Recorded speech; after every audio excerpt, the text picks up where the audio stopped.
Record উদ্বোধনী জুটি সাদমানের সেঞ্চুরির পরেও দ্বিতীয় দিন আরও ভালো হতে পারত বাংলাদেশের জন্য। তবে শেষ সেশনে অস্বস্তি স্বাগতিকদের। প্রথম ইনিংসে লিড ৬৪ রানের, দিন শেষে সংগ্রহ ৭ উইকেটে ২৯১ রান।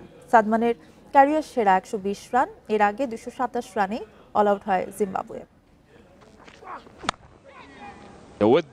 রেকর্ড মাইল ফলক বাংলাদেশের। ১২ ইনিংস পর ওপেনিং জুটিতে ৫০-এর উপর রান। বিজয় সাদমান সেটা নিয়ে গেছেন ১০০-র উপরে, যা কিনা ৩২ ইনিংস পর। ভাবা যায় ৩ বছর পর ফিরে দারুণ অবদান বিজয়ের। লাঞ্চ বিরতির আগেই ২৫ ওভারে ১০৫। মাস্ট উইন ম্যাচে এর চেয়ে ভালো শুরু আর হতে পারে না। উইকেটের জন্য মরিয়া জিম্বাবুয়ে ৬ বোলার ব্যবহার করেছে। ব্যাটিং উইকেটে ওদের কোনো পরিকল্পনাই কাজে দেয়নি।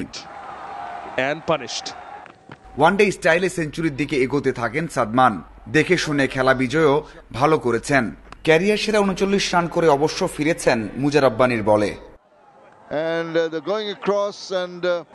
মুশফিককে নিয়েও সাদমানের ইতিবাচক ব্যাটিং। ক্যারিয়ারে দ্বিতীয় সেঞ্চুরি তুলে নেন ১৪২ বল ও ১৬৫ মিনিটে। প্রথম সেঞ্চুরিও জিম্বাবুয়ের বিপক্ষে। উইকেট বুঝে দুইজনই খেলেছেন দারুণ। গড়েছিলেন ৭৬ রানের জুটি। মুমিনুল অপ্রয়োজনীয় শট খেলে আউট হন। পরের ওভারের প্রথম বলেই বেনেট ফেরান সাদমানকে ১২০ রানে। পরপর ২ উইকেট হারালেও সমস্যা হয়নি। ততক্ষণে রান যে লিডের পথে। ফর্মহীন মুশফিক ও শান্তর সুযোগ এমন উইকেটে রানে ফেরার। সেট হয়েও কাজে লাগাতে পারেননি শান্ত। ২৩ করে থামেন। ভাঙে ৬৫ রানের জুটি।